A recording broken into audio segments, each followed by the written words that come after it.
Hello, everybody, and welcome. Look, we're both here. A rare It's event. been a while since it's been both of us. Please let us know where you're chiming in from. And as we go through this, please feel free to ask questions. And it doesn't even have to be on this subject, which is going to be all about geo arbitrage. I said it right. Was there a risk that you weren't going to say it right? A little. Anyway, it's taken advantage of lower cost of living in other places. Last week, I did a real quick how to avoid and evict professional tenants because I was in Florida at the beach. Um, Brian and I have been doing a bit of traveling lately, so yeah, it's been nuts. So with that being said, thank you for joining us. And Brian, tell us, what first explain geo arbitrage?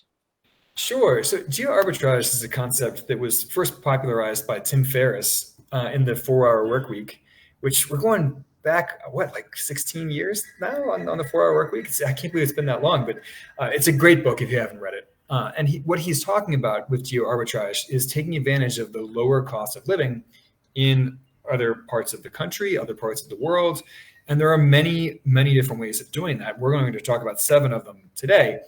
But especially for people who live in these really high cost of living, overpriced coastal cities in the U.S., the San Franciscos and the New York Cities and the Bostons and Washington D.C.s and San Jose's, it makes you feel poor even if you actually have quite a strong income living there. So to put this in context, if your net worth is over $92,000, not your income, but your total net worth, you are already in the top 10% wealthiest people in the world. You're in the top 10%. Now, it doesn't feel that way if you live in LA, for example, but it's true. So the question is, how can you make your money in US dollars go a lot further than how it's, what you're doing with it now? So, and because of the rise in telecommuting, there's a whole moving and somewhere else component to this that's much more feasible now than it was 10 years ago, or even 2 years ago. And we've already seen real estate prices jump around the country in the last year during the pandemic, especially the inherently beautiful places in the country, the coastal towns, the mountain towns, the scenic places. People have moved out of New York City and moved to, beautiful little mountain towns in Colorado, for example, or out to Montana. So without further ado, let's talk about 7 ways that you can take advantage of geo arbitrage, take advantage of lower cost of living somewhere else, whether that's somewhere else in the US or somewhere else in the world. Now, one obvious answer is you can, of course, move somewhere with a lower cost of living. But I want to get beyond just that obvious example. So, we're all real estate investors here. So one way to take advantage of geo arbitrage is to invest in more affordable housing markets, more affordable real estate markets elsewhere.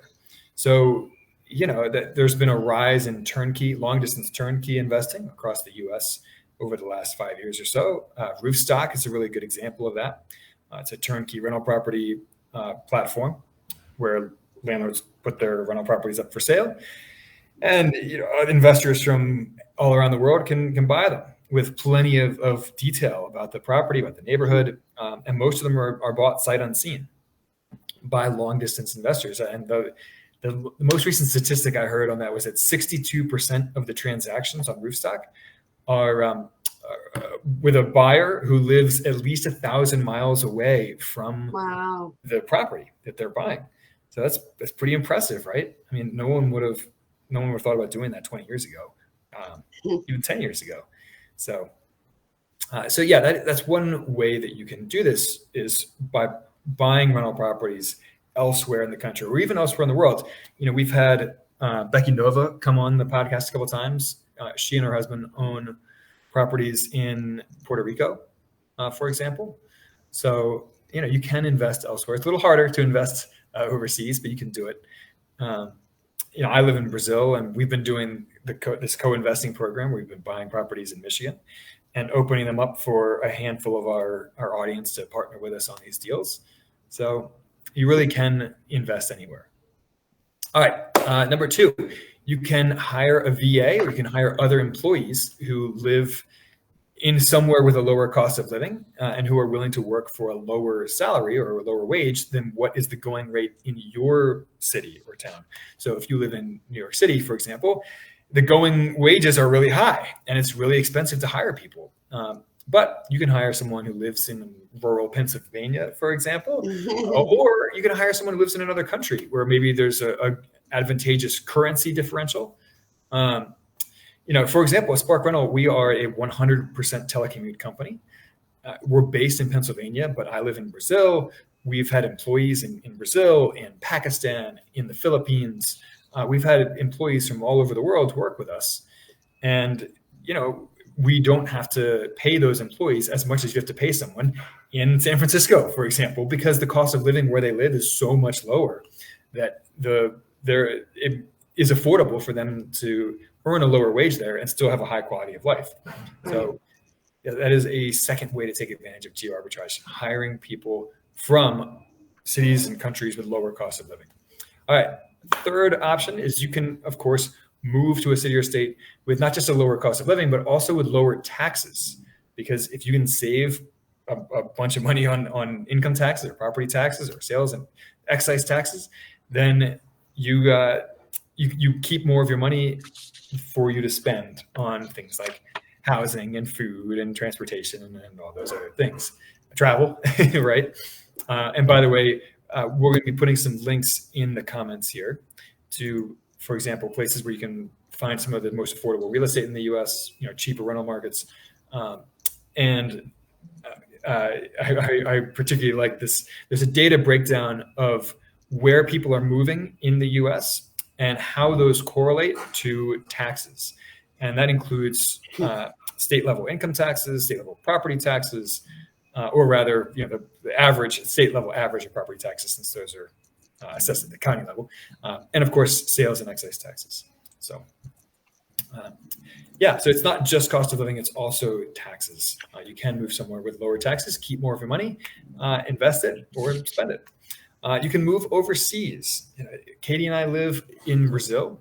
Before that, we lived in Abu Dhabi, and we actually live entirely on my wife's teacher salary. I mean, she's a school counselor, but it's an equivalent to a teacher salary. It's quite modest, but we live a really high quality of life because our money goes a lot further being overseas. And some of the benefits that she gets being overseas are incredible, like free housing, free flights home every year, comprehensive health insurance. That's crazy.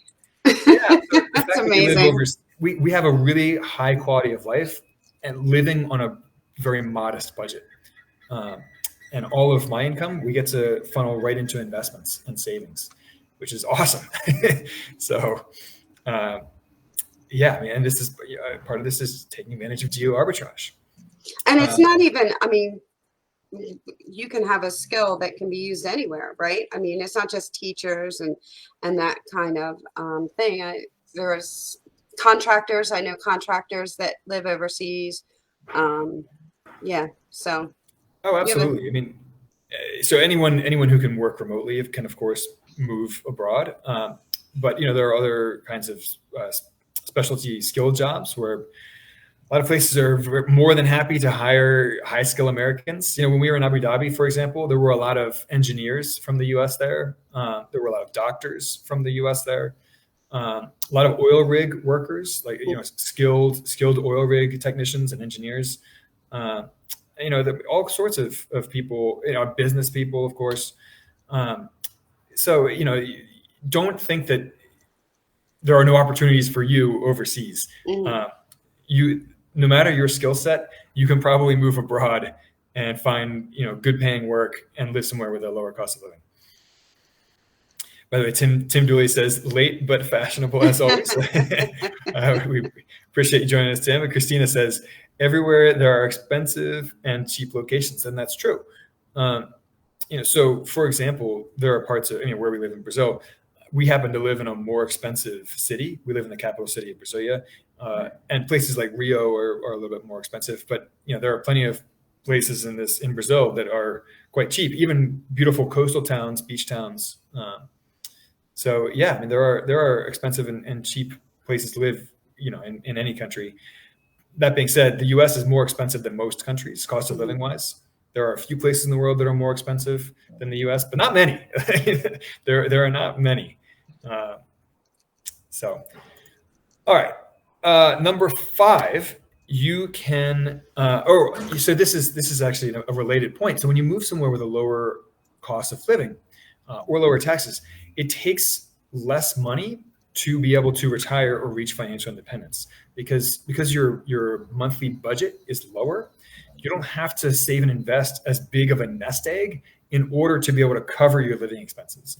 And that's a really important point that people make in the FIRE community is when you have low living expenses, you don't need nearly as much money to be able to retire or just switch careers. But to reach financial independence and cover your living expenses with your savings and investments, the less you have to live on, the less you need in order to hit your target. So it's a reminder that we should all be cutting more from our budget. And the more you cut, the faster you can reach financial independence and retire early, if that's what you're going for. Not everyone is, but lower cost of living areas help you supercharge your savings rate, of course. So you can save and invest more money. You can build passive income faster. And with each investment that you make that generates income, your income snowballs. So you keep earning more and more and more money. For example, with each rental property you buy, with each share in an index fund, or whatever you're investing in for passive income, as you buy more of those investments, by having a high savings rate from having low cost of living, that all snowballs, and you create this much bigger portfolio of income producing assets very quickly, which can then, of course, turn around and cover your living expenses. And then obviously we're not just talking international. I mean, if it's the United States has, there's plenty of southern towns, and even in New York, if you go way out and there. this includes major cities too. I mean, an example that I give all the time is that the median home price in San Francisco is roughly 15 times higher than the median home price in Cleveland. So, and Cleveland's a major city. I mean, they've got an NFL team. I mean, they've got a baseball team. I mean, museums and all the amenities that someone would want in a major city. So this includes massive, large metropolitan cities. Right. But yeah, I'm not going to get the numbers exactly right, but it was close to 1.5 million for a median home price in San Francisco, according to Zillow. And the median home price in Cleveland is under 100,000. So, I mean, that is just an enormous difference in cost of living, even among major cities within the U.S. And that says nothing of, like you said, Denny, the small towns out there, many of which are beautiful and cute and quaint and all the things you want in a small town. So you have plenty of options. You don't have to move overseas and live in Thailand on the beach somewhere. You got plenty of options even within the U.S. And the final point here is the lower income taxes from living overseas if you do choose to live overseas. So there's something called the foreign earned income exclusion. So it's roughly your first $108,000 per person, per adult, is income tax free at the federal level. So a married couple, that's around $216,000 tax free. Over that, you do have to start paying income taxes, but that's pretty good. If you're a married couple and your first $216,000 in income is tax free, that's a nice That's really good on your tax bill. So yeah, Katie and I, we take advantage of that living in Brazil. I still have to pay self-employment taxes, which is different from your regular federal income taxes. But if you do choose to move abroad to take advantage of lower cost of living, you also get that tax benefit as well. So quick recap, ways to take advantage of geoarbitrage: investing in real estate in more affordable housing markets, hiring a VA or hiring employees for your business from cities or countries with a lower cost of living. You can move to a city or state with lower taxes, whether that's property taxes or income taxes or sales and excise taxes, lower cost of living. You can move overseas, of course. You can, and when you do move somewhere with a lower cost of living, it takes less money in order to retire, to reach financial independence. Supercharge your savings rate, build passive income faster by investing it, and finally, avoid U.S. income taxes through the foreign earned income exclusion. Denny, anything else you want to cover before we call this episode complete? We just have a comment from Carolina, and she said, I did the other way around. I am from Brazil and have a condo 2 blocks from the beach in Rio, but have no intentions to move back and live there. My life in the U.S. is much safer than living in Rio. So, wow. Rio does have some crime, to put it mildly. Yeah, I've only visited Rio once, and I quite enjoyed it. But yeah, I mean, we saw street crime even in a beachfront, very touristy area. We saw someone's wallet get snatched right, in broad daylight, lunch hour, right on like a touristy beachfront, Copacabana Beach. So, all right. Yeah. Well, thank you guys so much for joining us today. We will see you next Tuesday at 2:00 Eastern, 11 a.m. Pacific. And in the meantime, reach out to us. Let us know what topics you want to hear in future episodes. We respond to everybody ourselves, and we read every single email. We want to make this about you. So, Tim Dooley says, Angra dos Reyes. I don't know what that means. Denny, do you know what that means? I have no idea, but it sounds angry. Well, thank you guys again. And, again, if you enjoy the podcast, please give us a 5-star rating on iTunes, Stitcher, wherever you guys listen. Or just stay in touch. Shoot us a message over Facebook or at support@sparkrental.com. Let us know what you want to hear about. And we will see you next time. So Tim says it's a city south of Rio. So Tim, I've never been. But from your enthusiasm with the exclamation mark, I'm guessing that you have been and that you quite like it. A resort on the beach. Resort. Okay. Yeah. Right. Yeah. Well, if I'm in that direction again soon, I will have to check that out. I'm always looking for good beach resorts or, beach destinations in Brazil, of which there are thousands, by the way. Some of the best beaches in the world. Nice. All right, guys. All right. We will see you next week. Stay in touch. Please let us know what you want to hear about. We'll talk to you soon. Absolutely. Thanks for joining us. Bye now.